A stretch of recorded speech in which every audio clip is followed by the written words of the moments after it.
Hola a todos, bienvenidos a Filosofía Clase B, yo soy Oscar. Me recomendaron que vea un curso de filosofía científica del doctor Gustavo Romero. Me vi una conferencia del mismo autor, em, ¿qué es la verdad y por qué es importante? Me parece que era el título. Está interesante, está también libre, está todo libre en internet.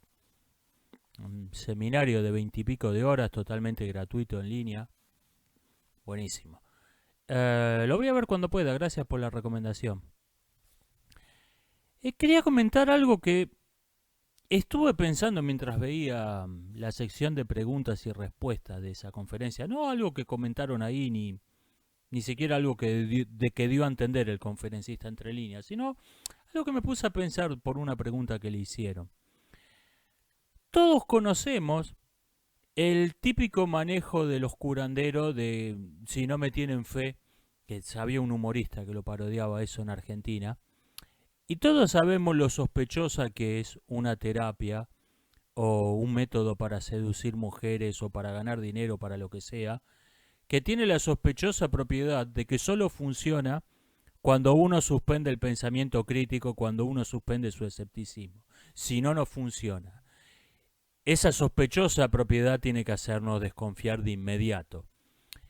Pero hay una versión más sofisticada del si no me tienen fe no funciona en el ámbito académico, en el ámbito de la filosofía, en el ámbito de las ciencias sociales, y es no que si uno no cree en la doctrina, si uno duda de la doctrina es pecado, si uno no cree en el curandero no te puede curar, sino que exigir condiciones de racionalidad mínimas indispensables a una doctrina es defender una ideología nefasta. O sea, si vos pedís que las palabras tengan una definición precisa, sos un supremacista blanco. Si pedís evidencias a favor de lo que tu interlocutor está afirmando, sos un misógino heteropatriarcal, lo que sea. O sea, esto es, si no me tienen fe, es, es básicamente la misma falacia. Es exigir condiciones de racionalidad mínimas en una doctrina filosófica es interpretado como que uno suscribe una ideología nefasta. Es una variante del si no dudar es pecado. Es una variante de es una variante un poco más complicada de tener dudas es pecado, pero es básicamente el mismo modo falaz de argumentar. Um, ¿Cómo es eso de que los autodidactas suelen enfrascarse en discusiones que ya están resueltas? Por ejemplo, una persona lee a Hume y a Descartes, eh, polémica entre los empiristas y los racionalistas, sin saber todo lo que vino después. Entonces, desde todo punto de vista práctico, es como si fuese un hombre del siglo XVII. Lo va a leer como si esos autores fuesen contemporáneos, va a escuchar sus argumentos, va a tomar partido, se va a poner a pensar, va a tratar de buscar una síntesis ecléctica, síntesis que ya se descubrió. No va a saber que esa discusión ya está terminada, ya está resuelta. El empirismo y el racionalismo forman parte de la historia de la filosofía, no son filosofía vigente, filosofía actual. Y esto le pasa continuamente al autodidacta. Se enfrasca en discusiones que ya están resueltas porque como él no sabe lo que vino después, es como si fuese un contemporáneo. Es un contemporáneo que nació 300 años después. Una de tantas delicias que tiene ser autodidacta. Repito, lo dije mil veces, lo voy a decir mil una. No idealicen al autodidacta.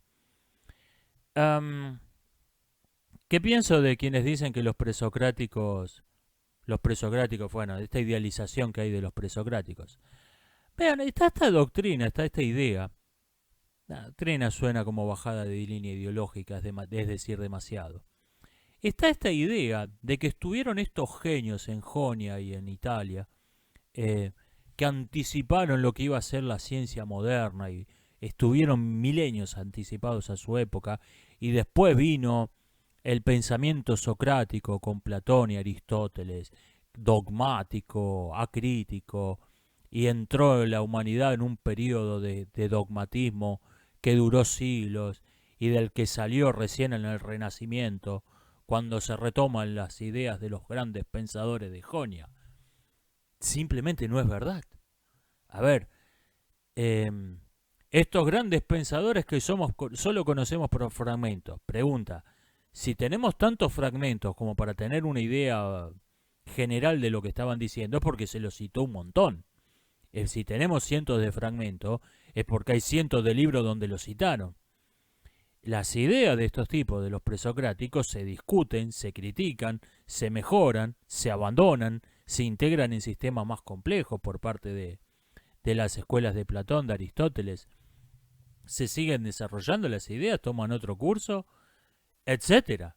Como toda idea, como todo pensador, tuvieron su época, tuvieron sus ideas, esas ideas fueron lo máximo en su momento, después vinieron otros, los criticaron y rescataron lo que valía la pena y se siguió desarrollando. Y así siguió por siglos. O sea, simplemente es falso que estos pensadores fueron ignorados, olvidados, censurados y se estableció un pensamiento dogmático, acrítico. Simplemente no es verdad. Y está ese mito dando vuelta desde que yo lo rastreé hasta Giordano Bruno, esa idea del mito de los presocráticos. Comenté en un directo sobre las características del cine subsidiado. ¿Cuáles son estas? Que tiene, o sea, lo que dije, que el cine subsidiado tiene características comunes independientemente de la época, del país, de la cultura. 1. Se filman una cantidad grotesca de películas. Hay una cantidad ridícula de películas. En Argentina se filman más películas al año que en Hollywood y en Mumbai juntos. Ridícula la cantidad de películas. 2. No las ve nadie. Esas películas tienen cero público. Y esto a veces es intencional. Si vos filmás un cortometraje que son 5 minutos con una mujer tendiendo un canasto de ropa, y esto es literal, no es un ejemplo imaginario, y en ese cortometraje trabajaron 800 personas y costó miles de dólares, no tenés ganas de que nadie lo vea, ese cortometraje que filmaste. No tenés ganas de que nadie se entere de que existe. No es que no querés hacerle publicidad.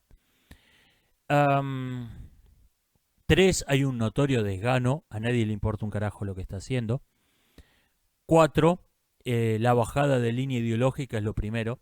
La ideología está por encima de todo. Por encima de la calidad, por encima de todo. ¿Por qué? Porque es la ideología la que te va a conseguir el subsidio. No la calidad. La ideología. 5. Hay una o un puñado de películas carísimas, pero que a veces dejan así chiquitas las superproducciones de Hollywood y que obviamente van a dar pérdida, no van a recuperar lo invertido, que atraen casi todo el presupuesto, que atraen el 50% del presupuesto va a una sola película, a veces más. Hay una película faraónica, eso es típico del cine de subsidio. Y 6. Hay artistas talentosos que aprovechan toda esta industria desmesurada, descomunal. ¿Por qué? Porque filmar miles de películas al año, aunque sean películas de mierda, cuesta una fortuna, Entonces, abarata los costos. Tenés cámaras, tenés sonido, tenés iluminación, tenés todo el equipo ahí. Y hay gente talentosa que firma películas con $20 de Zimbabue de presupuesto y hace ese arte barato, muy prestigioso, que gana muchos premios, aunque tiene poca difusión, pero gana premios, muy elogiado. Pasó en la Unión Soviética, pasa en Argentina, pasó en Irán. Es el cine subsidiado eterno. Esas características. Es siempre igual, porque es el modo en que se financia el cine lo que le da sus características. No la cultura, no la ideología imperante, es el modo, es el cine de subsidios típico.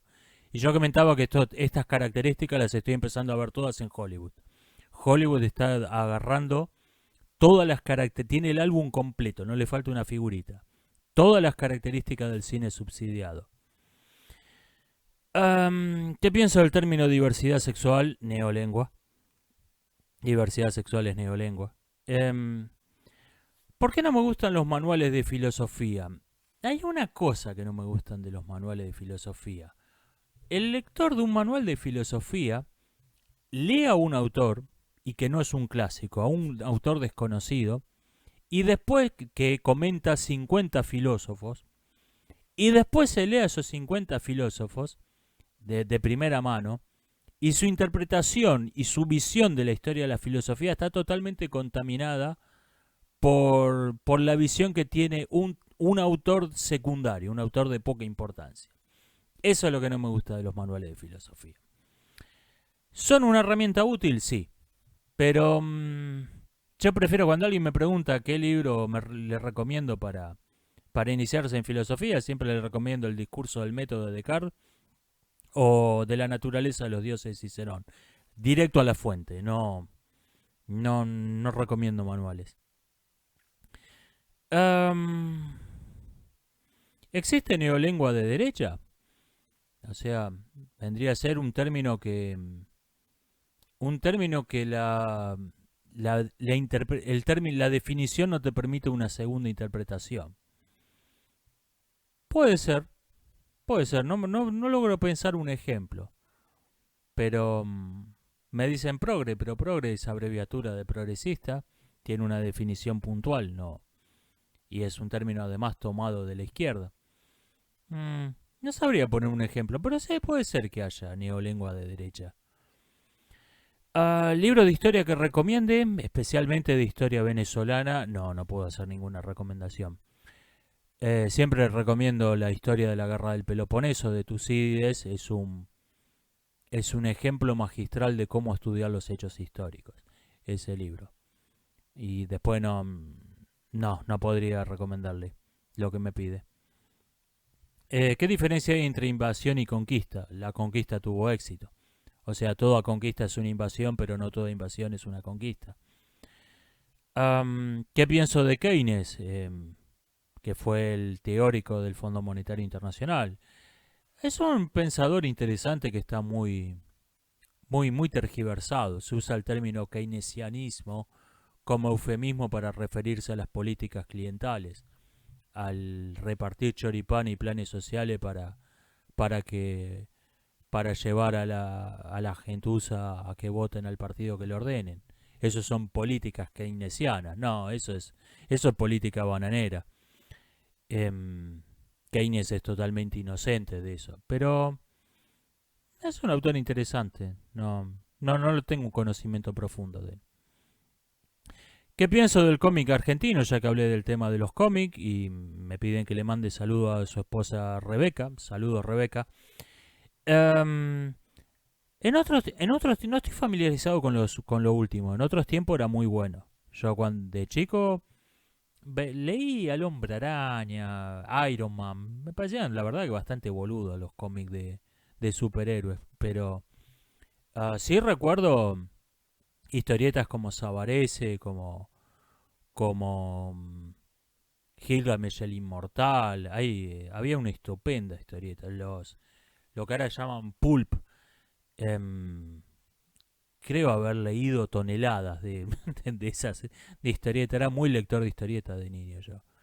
Y las que más me impactaron fueron las argentinas, las que editaba Editorial Columba, sobre todo. Esas y otras por el estilo eran mis lecturas favoritas de niño. O sea, las recuerdo con mucho cariño. No estoy informado de en qué andan. No estoy informado de qué es lo que están haciendo ahora. Me dicen que lo único que da derecho a una frontera es la ocupación militar. Bueno, así se rigió el mundo por millones de años y así se siguen comportando todas las especies animales, exceptuando el hombre. En los últimos es la filosofía de la barbarie esa. En los últimos 5000 años hemos estado intentando hacer las cosas de otro modo. Nos está yendo bastante mal, como podrá ver, pero vale la pena hacer la prueba. Yo no me resigno a que la barbarie sea inevitable. Y esto ha sido todo por hoy. Nos estamos viendo hasta la próxima.